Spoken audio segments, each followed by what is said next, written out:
Hello दोस्तों, welcome to AI adventure with Sumit. मेरा नाम सुमित है और मैं डेटा साइंटिस्ट हूँ। जनरेटिव एआई की फुल कोर्स सीरीज़ में आज हम टोकनाइजेशन और एम्बेडिंग को कवर करेंगे। तो जैसे कि हम पहले ये समझने की कोशिश करते हैं कि जितने भी ये एलएलएम मॉडल है, चाहे चैट जीपीटी या बार्ड हो या कोई भी एआई मॉडल हो या फिर कोई भी टास्क जो कि कंप्यूटर परफॉर्म करता है, वो न्यूमेरिकल डेटा में ही परफॉर्म करता है। तो सबसे पहले हम इस टेक्सचुअल डेटा को न्यूमेरिकल फॉर्म में कन्वर्ट करते हैं और इसी प्रोसेस को हम प्री प्रोसेसिंग कहते हैं।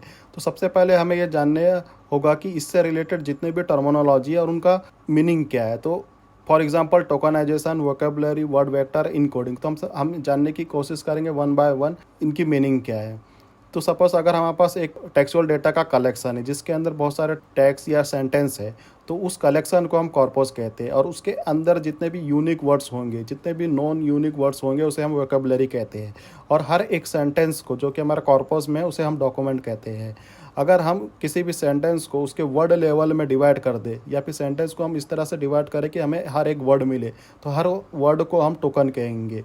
तो इसी को हम टोकनाइजेशन कहते हैं।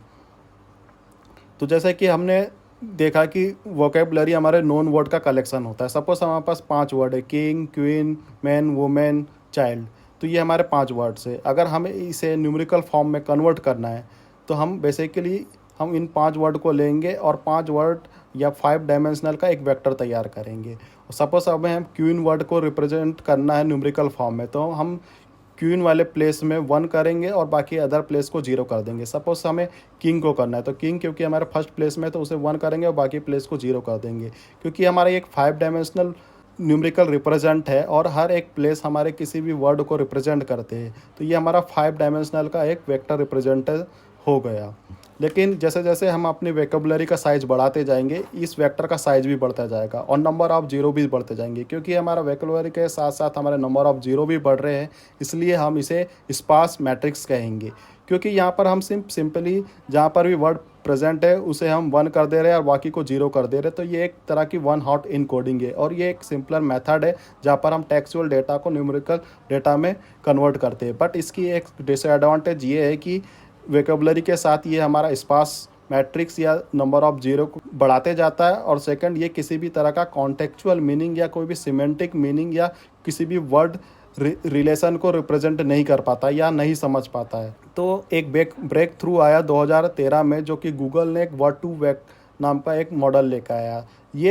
ये वर्ड्स की मीनिंग को समझने में कैपेबल था। बेसिकली ये सिमेंटिक मीनिंग या वर्ड की मीनिंग या रिलेशन को कैप्चर कर सकता था।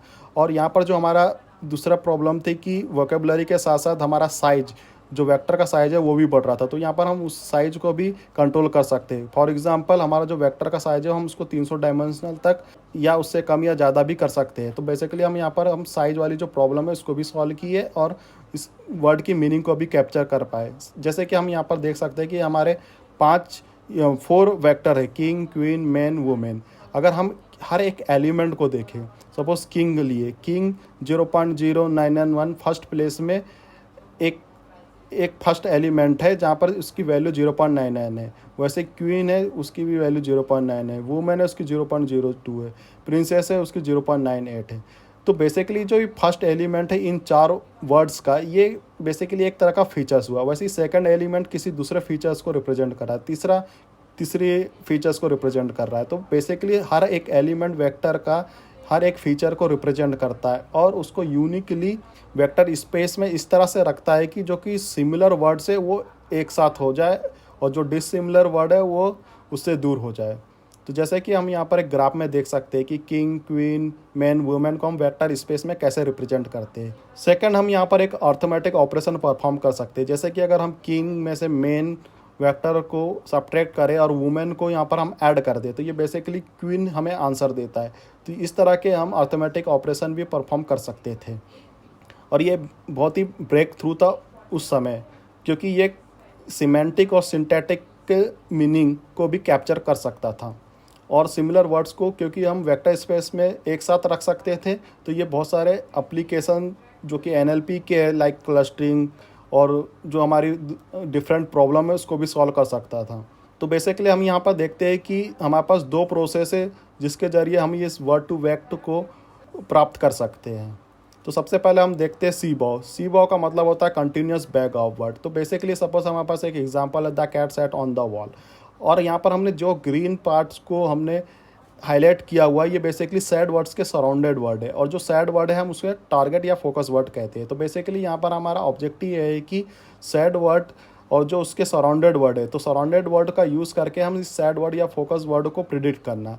तो हम बेसिकली एक आर्किटेक्चर नीचे देख सकते हैं जहाँ पर हमने 4 कॉन्टेक्स्ट वर्ड लिए हैं जो कि ग्रीन हाईलाइटेड है, C1 C2 C3 C4। हमने इसको बेसिकली 1 हॉट इनकोडेड किया हुआ है और उसका साइज़ है V, और इसको हमने पास किया एक हिडन लेयर में या न्यूरल नेटवर्क की हिडन लेयर में।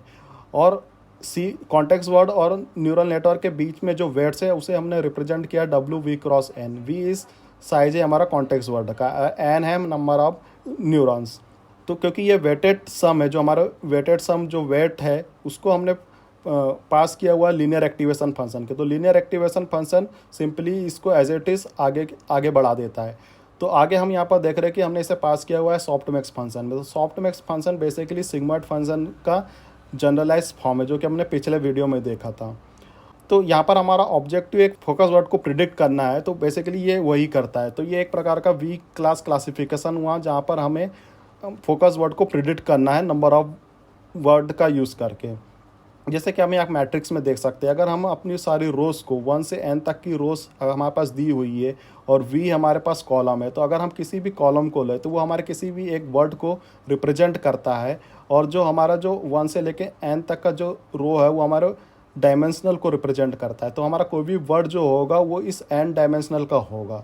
तो वैसे ही हम यहाँ पर स्किप ग्राम देखते हैं, तो स्किप ग्राम जो है वो अपोजिट है सी बॉ का। यहाँ पर हम फोकस वर्ड को लेंगे और कॉन्टेक्स्ट वर्ड को प्रिडिक्ट करने की कोशिश करेंगे। जैसे कि हम इस आर्किटेक्ट में देख सकते हैं कि यहाँ पर हमारी जो प्रॉब्लम बिल्कुल अपोजिट है सी बॉ के।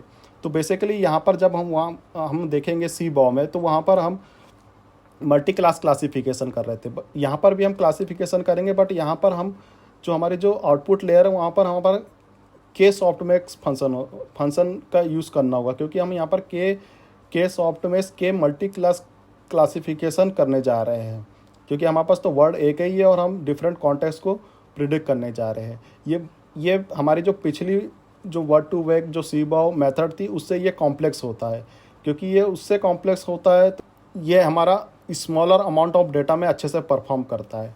और जो हमारा सी बॉ था वो कि हमारे फ्रीक्वेंट, क्योंकि हमने उसको डेटा इस तरह से दिया होता है कि वो फ्रीक्वेंट वर्ड को अच्छे से उसकी सीमेंटिक मीनिंग को कैप्चर करने में कैपेबल होता है। और क्योंकि ये थोड़ा हार्ड प्रॉब्लम होता है तो ये हमारे स्मॉलर डेटा में अच्छा परफॉर्म करता है, बट इनफ्रीक्वेंट डेटा में अच्छा परफॉर्म नहीं करता। ये हमारी जो गूगल ने 2013 में जो हमें मॉडल दिया था उस समय का ये बेस्ट मॉडल था। हम अब टोकनाइजेशन देखेंगे। तो अगर हम किसी भी सेंटेंस को उसके वर्ड लेवल में डिवाइड करते हैं तो उसे हम वर्ड टोकनाइजेशन कहते हैं, और फिर बाद में इस वर्ड या टोकन्स का यूज़ करके हम उसे न्यूमेरिकल फॉर्मेट में कन्वर्ट कर सकते हैं। तो ये वर्ड लेवल की जो डिवाइड वाली प्रोसेस है ये एक बहुत ही सिंपलर प्रोसेस है। जैसे कि हम यहाँ एग्जाम्पल में देख सकते हैं कि इट इज़ रेनिंग आउटसाइड, इसको हम वर्ड लेवल में डिवाइड किया हुआ है, और ये हमारे पास क्योंकि यहाँ पर 4 वर्ड है इसलिए 4 टोकन है। तो ये बहुत ही सिंपलर मेथड हुई। बट जैसे कि हम सेकंड एग्जांपल में देख सकते हैं जहाँ पर हमने let's go to the outside today, तो यहाँ पर कुछ पंचुएशन मार्क्स भी है, और क्योंकि लेट्स यहाँ पर एस जो है एक एक्स्ट्रा वर्ड भी है, या हम इसके स्पेशल वर्ड्स भी कह सकते हैं। तो जैसे जैसे किसी भी लैंग्वेज में स्पेशल वर्ड्स या कोई स्लैंग या फिर उसका साइज बढ़ते जाता है, तो क्योंकि इस तरह का अगर हम मॉडल यूज़ करेंगे और इन्फ्रेंस टाइम में क्योंकि कोई न्यू वर्ड्स आ गए या स्लैंग आया, कुछ इस तरह के स्पेशल वर्ड्स आए, तो हम उसे प्रॉपरली टोकनाइज नहीं कर पाएंगे। तो इस तरह की जो प्रॉब्लम हमारे इन्फ्रेंस टाइम में क्रिएट होती है, तो इनका एक सॉल्यूशन ये है कि जो भी वर्ड जो कि हमारा मॉडल ने पहले नहीं देखा है और इन्फ्रेंस टाइम में उस तरह के वर्ड आते हैं, तो हम उसको बेसिकली अननोन वर्ड से रिप्लेस कर सकते हैं।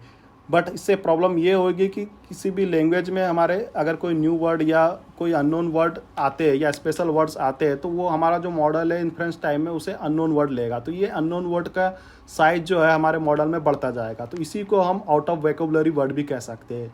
तो ये हमारे वोकैबुलरी साइज को एक्सपोर्ट करता है। जैसे कि हमने पहले देखा था कि वोकैबुलरी हमारे नोन वर्ड्स होते हैं, क्योंकि हमारे पास अननोन वर्ड्स की संख्या बढ़ते जाएगी तो ये हमारा वोकैबुलरी साइज को बढ़ाते जाएगा। तो ये हमारे लिए एक बहुत प्रॉब्लम क्रिएट करती है। तो हम दूसरे मेथड की ओर जाते हैं जिसको हम कैरेक्टर टोकनाइजेशन कहते हैं। तो ये हमारे, जैसे कि हमने पीछे सेंटेंस को अगर हमने वर्ड लेवल में डिवाइड किया था तो उसे वर्ड टोकनाइज कह रहे थे। यहाँ पर हम किसी भी वर्ड को उसके कैरेक्टर लेवल में डिवाइड करते हैं, क्योंकि अब यहाँ पर हमारे जो कैरेक्टर है कुछ लिमिटेड हो सकते हैं। तो हमारा जो वोकैबुलरी का साइज है उसकी प्रॉब्लम तो हमने सॉल्व कर दी, क्योंकि हम जैसे कि हम यहाँ पर देख सक रहे थे कि ABCD EFG, तो ये हमारे कुछ कैरेक्टर है और इसमें हम कुछ हमारे जो स्मॉल नोन अगर कुछ स्पेशल कैरेक्टर है तो उसे भी ले सकते हैं। तो ये हमारी आउट ऑफ वर्ड वाली जो प्रॉब्लम पीछे आ रही थी हम उसको सॉल्व कर सकते हैं। बट इससे प्रॉब्लम ये है कि इस तरह का जो टोकनाइजेशन मेथड है, जब हम इसे ट्रेन इस मॉडल को अगर हम आगे लेके जाते हैं तो ये जो मॉडल होता है ये एक कॉम्प्लेक्सिटी क्रिएट करता है, क्योंकि इस तरह के मॉडल में हम वर्ड की मीनिंग को, क्योंकि हम कैरेक्टर लेवल में ले रहे हैं, तो हम इस वर्ड की मीनिंग को ये प्रॉपरली रिप्रेजेंट नहीं कर पाता। उसे डिफ़िकल्टी होती है किसी भी वर्ड को मीनिंग को कैरेक्टर वाइज रिप्रेजेंट करने के लिए। तो इससे बेसिकली हमें एक परफॉर्मेंस लॉस होता है। तो ये टेक्निक भी हमारे लिए यूज़फुल नहीं है। तो हम आगे देखते हैं कि इसे सॉल्व करने के लिए हम इस तरह की जो वर्ड लेवल और कैरेक्टर लेवल है इससे हट के कोई दूसरी मेथड चाहिए। तो वो दूसरी मेथड है सब वर्ड टोकनाइजेशन। तो अब हम देखते हैं कि सब वर्ड टोकनाइजेशन क्या होता है। जैसे कि हमने पहले देखा था कि वर्ड टोकनाइजेशन और कैरेक्टर टोकनाइजेशन, इसमें आउट ऑफ वोकैबुलरी और परफॉर्मेंस की प्रॉब्लम थी। तो अब हम देखते हैं कि सब वर्ड टोकनाइजेशन इसे कैसे सॉल्व करता है। तो subword tokenization basically frequent words को हमारी वोकैबुलरी में डाल देता है, बट हमारे जो अननोन और इनफ्रीक्वेंट वर्ड है जो कि हमारे इन्फ्रेंस टाइप में आएंगे तो हम उसे कैसे हैंडल करेंगे। तो बेसिकली इस मेथड के जरिए हम उस अननोन वर्ड्स को सब पार्ट्स में स्प्लिट करते हैं। तो सब पार्ट्स को हम इस तरह से, सब पार्ट्स जो हमारे अननोन वर्ड को इस तरह से हम स्प्लिट करते हैं कि जो हमारे जो सब पार्ट्स है वो किसी तरह से हमारे वोकैबुलरी में मौजूद हो और हम उसको ईजिली टोकनाइज कर सके और रिप्रेजेंट कर सके। तो हमारी दो मोस्ट पॉपुलर मेथड है बीपी और वर्ड पीस। तो बीपी मतलब बाइट पेयर इनकोडिंग, जिसे पीपीटी, जीपीटी और बार्ट जैसे मॉडल यूज़ करते हैं, और वर्ड पीस हमारे डिराइव्ड वर्ड के जो डिराइव मॉडल है वो यूज़ करते हैं, जैसे कि डिस्टिल वर्ड हो गया। तब हम देखते हैं कि बीपी क्या होता है। तो बीपी ओरिजिनली एक डेटा कंप्रेशन एल्गोरिदम है जिससे हम सब वर्ड टोकनाइजेशन में यूज़ करते हैं। तो बेसिकली ये बहुत ही इफ़िशियंट और एलिगेंट मेथड होती है जिसके जरिए हम टोकनाइज कर सकते हैं।